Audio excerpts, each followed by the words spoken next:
Okay, everybody. Well, thank you so much. Welcome to Forge Summit. Is everyone energized, ready for an awesome day? Yeah? All right. That's what I like to hear. All right, cool. We'll get some energy going. Look, just a little bit about me to start off with. I've spent my whole life in the innovation space, bringing together ideas into products, into market. One of the techs I invented is on the ASX. I've done a number of exits. I've worked all around the world with consulting companies. And I really love the journey of the ideation to the execution and everything that sits between it. And so in my 25 years or so plus of being an innovator, I've amassed, a bunch of patents and become a certified chief innovation officer and innovation professional. I teach people about innovation. And it's always about looking ahead at what are the market trends.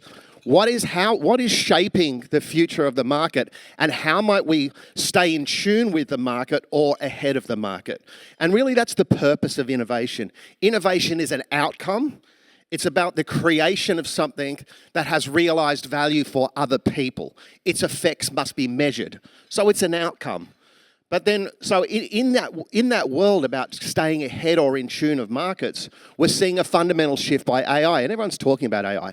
Today I want to talk about a part of AI that I don't know many people talking about, which is the human part of AI, okay?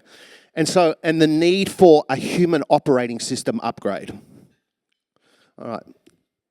So, as everyone's aware, AI is reshaping the world as we know it, right? But we're approaching AI from a mindset that was educated into a world that no longer exists. Okay, if we think about that, we've been educated into a world that no longer exists. What are the things that we need to do as humans in the system to upgrade our human OS to be able to thrive in this world? We upgrade our phones, our computers. When was the last time you upgraded your operating system? So I'll explain what all that means in a minute, but let's just look at why. The transformation of society. As you know, AI is transforming society, but what it's doing to society, and I think Tal might have mentioned this yesterday, is it's changing the value of roles and skills, okay? So, we're seeing massive layoffs in software industries. We're seeing massive changes in all sorts of areas whereby the impacts of AI are happening.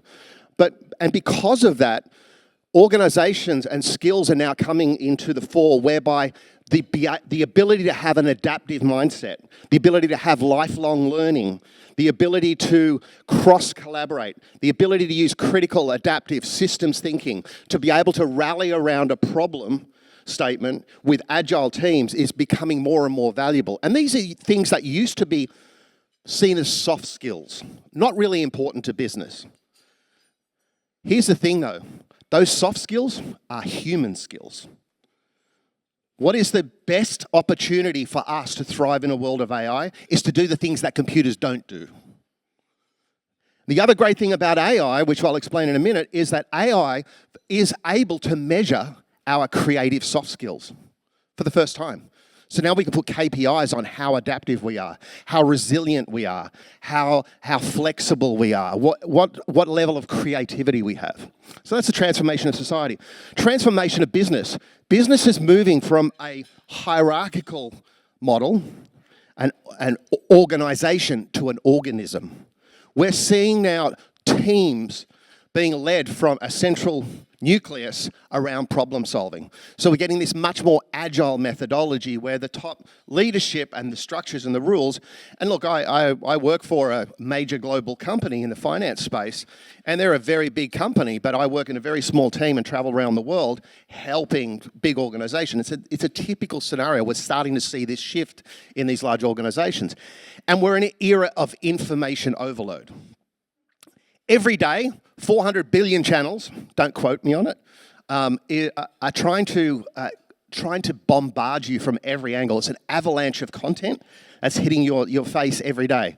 From notifications to walking out the building to advertising to here to there, just whatever it is, there is messages that is trying to get you to act in a way that they want you to act in. And so Who here's been taught how to filter that information? We have spam filters, a couple of people. We have spam filters on our email. We have pop-up blockers on our web browser, right? What do we have on our mind? How do we learn to find the signal in the noise? How do we learn to focus? And how much more valuable will it be if we can do that? This is some of the typical examples of future skills that we need to adopt and we need to learn. The beautiful thing about all this, it's really easy. It's not hard, because we all do it every day. In a lot of ways, we don't notice it. And I'll explain that in a minute. So let's just talk about a technical term here. Today we're talking about, we're doing stuff. We're going to be showcasing the software. Is that what today's about? It's about demoing, showing the systems. I want you to think of everyone in this room as part of a system. Okay? You're like a cog. And everyone in this room runs on a system. So let me explain what the Human Operating System 2 is before I get into the architecture. In our mind, we are programmed. So every one of us is running a program, a conscious program and a subconscious program. And think of our conscious program like our user interface. It's how we make conscious decisions with the world. It's where we click on this, where we do that. We're making conscious decisions. Think of that as our user interface of our software. The back end is our operating processes, our heartbeat, our lungs, our nervous system. But you know what else is in our subconscious? Our inbuilt biases, our programming of things that over our lifetime we've learned. Like putting your foot on the brake pedal. We don't think about that. It just happens. It's an autonomous behavior. But you know what else is an autonomous behavior? Thinking that people aren't creative. I'm not creative, or I don't know this, or that's outside my purview. These biases that we've learned through our skills and our expertise are often the things that stop us from adopting change and actually limit our ability to see through one lens. And that is a real risk for being able to thrive in a world of AI. So a big part of understanding, does that make sense what I'm talking about? So a big part of where we start is first observing what our autonomous behaviors are. And the way to do that is when someone says something to you and you want to respond immediately, that's a good trigger to go, might be an autonomous behavior behind that. Skills, knowledge, attributes, which are just instantly responding. When you do that, a little tip for you, even if you are right and you think you are right and you know you're right, give it 5 seconds before you answer. And the reason why you do that is you create a pattern interrupt in the autonomous behaviors. So conscious, subconscious, autonomous behaviors, which we need to observe. Once we start observing them, it's a start way to what's called unlearning. Has anyone ever learned how to unlearn? A couple of people. It's not a very common skill. Why? Right? We're focused on all this technology, but the technology of our own operating system is the thing that's going to help us thrive into the future, to do the things that computers can't do. Okay, so we get to this thing called competencies versus capabilities. Competencies, definition, skills, attributes, behaviors for you to do a job. Right? So your expertise, your knowledge. Competencies are the abilities to do the job without knowing how to do the job. Okay? These are the ability to have an adaptive mindset, to plug the puzzle together, to solve things in new ways. Think of it like an engine. The ability to rewire that engine is our capabilities, and they're all inside of us already, and we use them on a daily basis. Think of it like this. Who's ever done some gardening? Okay, so who's heard of systems thinking? Okay, so you go. Okay, I decide I'm going to put a garden in, and you put all these plants in the ground. And you go, right. The job is to water them, and you water them, and the plants don't grow. So then you go, oh, why aren't they growing? Okay, let's add some fertilizer. So you add some fertilizer. And some grow, some don't, some get bugs. Now you go, now to get bug spray for those ones. So you spray those ones. These ones then come up. So you've got a system, an ecosystem. And the more you start to think about the parts of the system is where we can actually start to unravel this. So when you're gardening, you're actually using critical thinking, You're evaluating parts of the system. You're using first principles thinking, and you're using the idea of systems thinking. The point I'm trying to make here is when I say systems thinking, design thinking, lateral thinking, it all sounds technical, sounds hard, but we do it on a daily basis. We just don't use the framework on amplifying our ability to thrive in the future. Does that sort of make sense? Might be a little bit over your head, might be too early in the morning, need more coffees. Okay, so let's talk about the human OS architecture. AI over here, so it's basically a neural network is a map of it's been designed around the concept of a human neural network, which is neurons, synapses.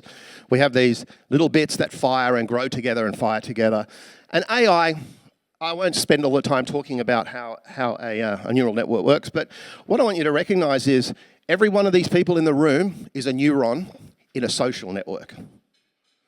Okay, so we have our own cognitive neural network, we have artificial intelligence, but what if in this room, in this conference, everyone is a neuron, and when you connect with someone, that's like a synapse. That's what fires. This is part of that future of collaboration, of adaptability. To go to what happens when you go to someone that looks weird? Like if I let all my hair out and showed all my tattoos, people just go, oh, this guy looks like a real weirdo. But when you connect with someone that isn't in your tribe, it's often uncomfortable. And I go, why? Oh, well, you know, they look weird. Okay, well, they might look weird, but why not go and find out why they're weird? Oh, I can't do that. Well, where's that coming from? The greatest opportunity of growth comes from meeting people that aren't in your tribe. Right? This is where innovation is spawned from.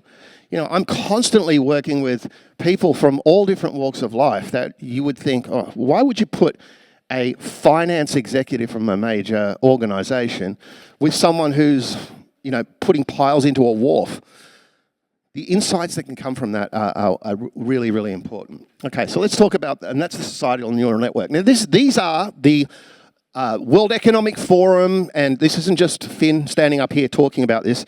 There's a whole bunch of evidence around these are the skills of the future. Obviously, you can see some of the skills in the font size need a little bit of work, but let's just have a quick look through them. And some of them sound really technical, but they're not. Critical thinking, the ability to observe through a different lens, to evaluate a problem statement or something from an opinion other than yourself. Think of this like being a defendant in court. If you've got a definitive output on what your opinion is on a matter, start practicing in silent, okay, what's the opposing viewpoint and how do I form a view on that? Doing that, you're already building the cognitive muscle and the discipline of critical thinking. How many people have been on social media and someone posts something and everyone's like, oh my God, there's like 5,000, like lines and everyone's all emotionally caught up in it. That's a great place to go to start to practice this, to not buy into the emotion, to use critical thinking. Lifelong learning. This ability to not be stuck in a bias and not go, I can't do that. Okay, what if I could just go and do a course in knitting and figure out how these patterns might work and just see what I can learn from something that just doesn't fit the mold. It's this ability to constantly stretch, constantly push. Collaborative approach, resilience.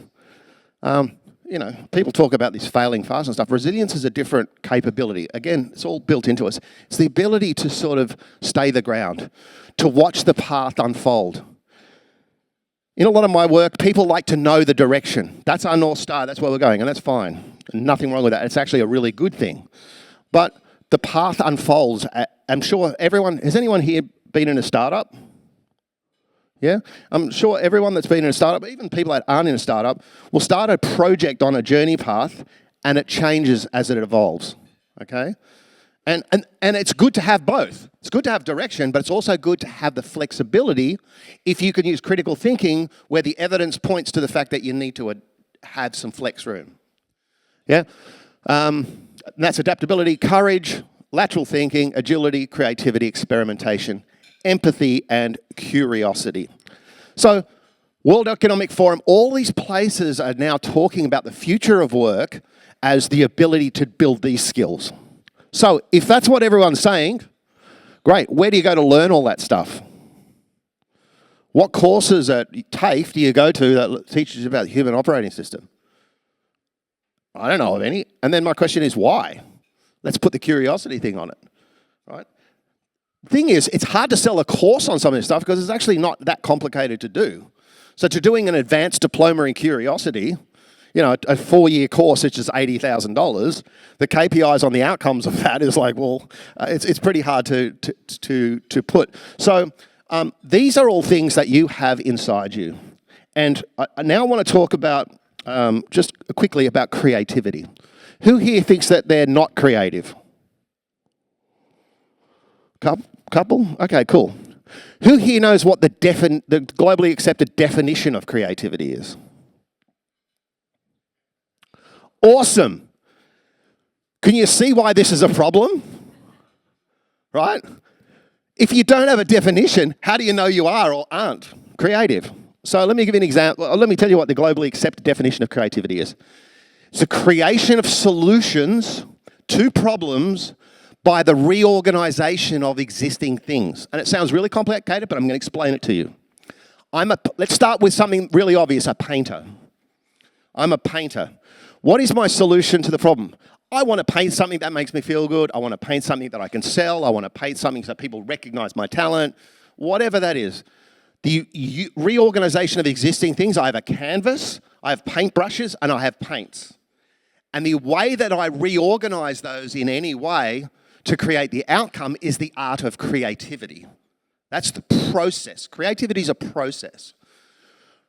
Any time in business, in software, where you're looking at trying to come up with a solution to a problem by looking at the parts of the system and reorganizing them, you're using creativity. It's not just in art, it's not just in music. It's a process. It's a framework. And so, who's ever heard of a journey map? All right. What is a journey map? It's parts of a journey, touch points. It's a way to visualize a start and an end point and the points between. Think of that as the parts of the system, right? Creativity, solution to problems by the reorganization of existing things. If the journey map is the existing things, we start reorganizing it, removing one, adapting one, modifying one. This is the art of creativity. So everyone can be creative, okay?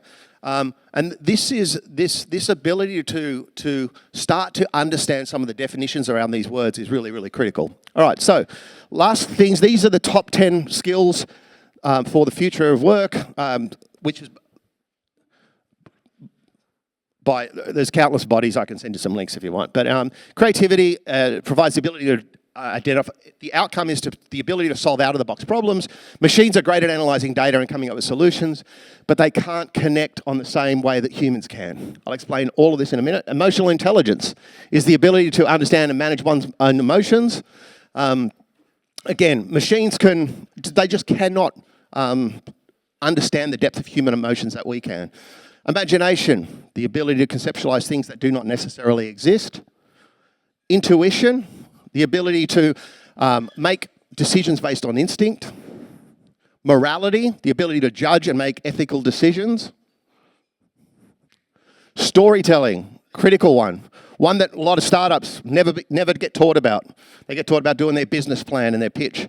But the art of storytelling and the architecture of storytelling, really critical. It's a human trait, right? It's the art of weaving information that connects on an emotional level. The common denominator in all this is being human. The last sort of thing, just before I finish, is I just want to give you another visualization here, is that, it's going to sound a bit weird, there is language within language. Okay? ChatGPT, AI, all these things that we're using as assistants, co-pilots, whatever, will produce an output. AI is driven, it's the very first technology in human history that's driven its programming language is natural language, human language. So everything we say, we are now programmers for AI, just by what we say. Okay? And so the language within language is, if I say to someone, hey, are you having a great day? And I see that they're crying and balled over, I'm reading an emotional trigger and I'm factoring that emotional trigger that I'm visualizing in with my language to be able to then change the way that I respond. Does that make sense? So that's two forms of language. So we've got a hidden language, which is the emotional language, and then we've got the actual words. Who's ever heard of technology that goes, hello, how are you today? My name is, right? It's missing the contextual flow, it's missing the dynamics. As soon as you take that out, it sounds monotone. But there's other languages within language. If I say to someone, how are you doing today? And behind them is a massive bushfire, a 60-foot high, right? And I'm reading those emotional cues, they're the environmental cues. Again, that's a different type of language. So we as humans are constantly processing all different types of language in context to understand what something says.